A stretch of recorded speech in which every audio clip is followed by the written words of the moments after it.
número. Bueno, en número, en los países de África y en los países de Latinoamérica, las iglesias evangélicas están creciendo. Sí, hay una inversión. En Estados Unidos, en Europa, están decreciendo. Pero a pesar de que la suma de las iglesias en Asia, en África y en Latinoamérica es grande, en general, la influencia del cristianismo en el mundo globalizado está disminuyendo. No tiene una influencia de liderazgo, sino que las filosofías humanistas y seculares son quienes llevan el liderazgo en esa cultura globalizada.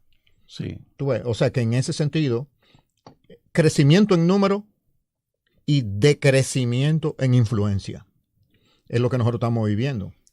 No en los mensajes explícitos, sino en los mensajes implícitos, al no abordar las temáticas que deberían abordarse como aplicación de la escritura, no en sustitución de la escritura. No, exactamente. Porque no es venir ahora a convertir la predicación en una terapia o en un activismo social, sino que es enseñarle a la gente la dinámica de deducir la verdad de la escritura y aplicar esa verdad a la vida diaria para que el autor de la escritura, el Señor Jesucristo, manifieste su autoridad y su dominio en la esfera pública a través de la gente que se somete a esa autoridad y a ese liderazgo.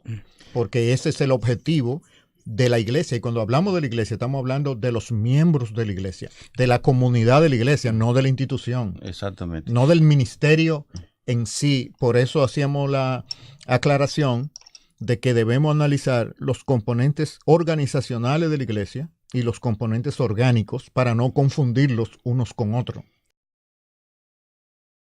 No he olvidado. Esa es una consecuencia de un modelo de cristianismo.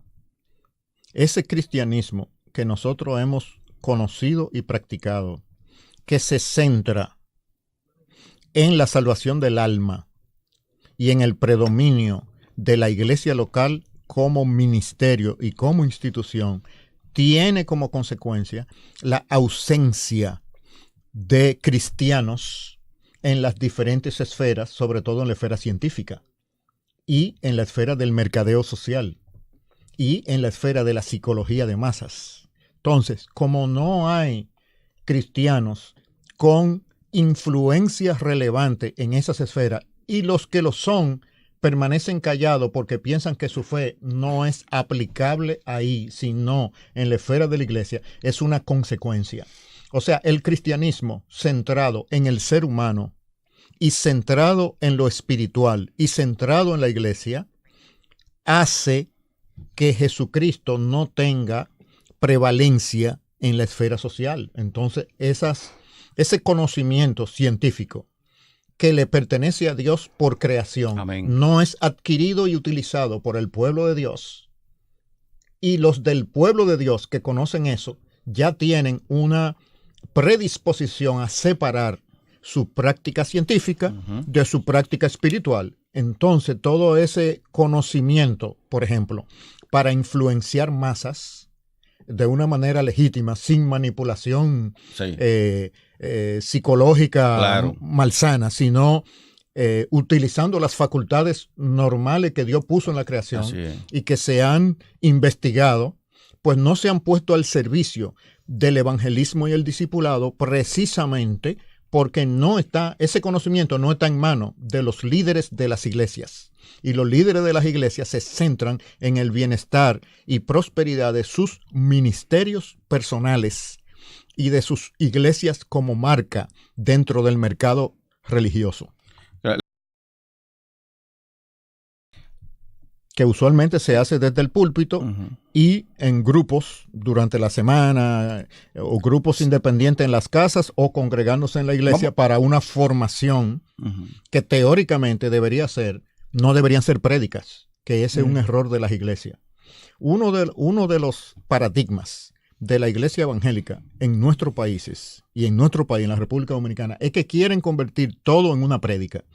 Está tan exagerada la valoración de el predicador que hasta en los grupos pequeños donde las personas deberían tener oportunidad para intercambiar y opinarse, siempre ponen un coordinador que se convierte en un predicadorcito que trata de imitar el predicador principal de la iglesia y no da oportunidad a los otros hermanos, porque hay un paradigma que el que está predicando es el que sabe, y eso es una falsedad. Muchas veces el miembro de la iglesia común, con el Espíritu Santo y con su Biblia, sabe cuándo el predicador está equivocado. O sea, que el predicador, porque tiene plataforma, no quiere decir que tiene la razón. Entonces, cuando eso se multiplica a nivel de todas las instancias, de las reuniones de la iglesia, entonces no hay una formación consistente para las personas. Todo se centra en los maestros. Yo entiendo. Que sean armoniosos y edificantes. O sea que en realidad el discipulado es una función colectiva que se da en el relacionarse de los miembros de la iglesia unos con otros. Es así. No se da en el contexto de las relaciones de enseñanza, predicación y enseñanza. Eso es una parte. Pero la parte interpersonal, cómo se asimila esa predicación, correcto, y cómo nutre el carácter de las personas, se da en un contexto de relaciones. Por eso la importancia de que la iglesia tenga oportunidades donde los miembros interactúen interpersonalmente sin una estructura de supervisión jerárquica, como se tiende a ver la supervisión pastoral equivocadamente. Entonces, en ese contexto, es decir, nosotros nos nutrimos mutuamente en nuestras interrelaciones, no solamente a través de conocimiento aislado, porque transferir el conocimiento a un bíblico, a una práctica de vida, para que se convierta en un rasgo de carácter, es un proceso que incluye una comunidad. Por eso el diseño de Dios para la iglesia es una comunidad que aprende junta, que aprenden, todos aprenden, incluyendo a los del púlpito. Porque cuando los del púlpito no aprenden, no están demostrando ser aptos para ser enseñados, que es parte de los requisitos para el ministerio pastoral. Sí.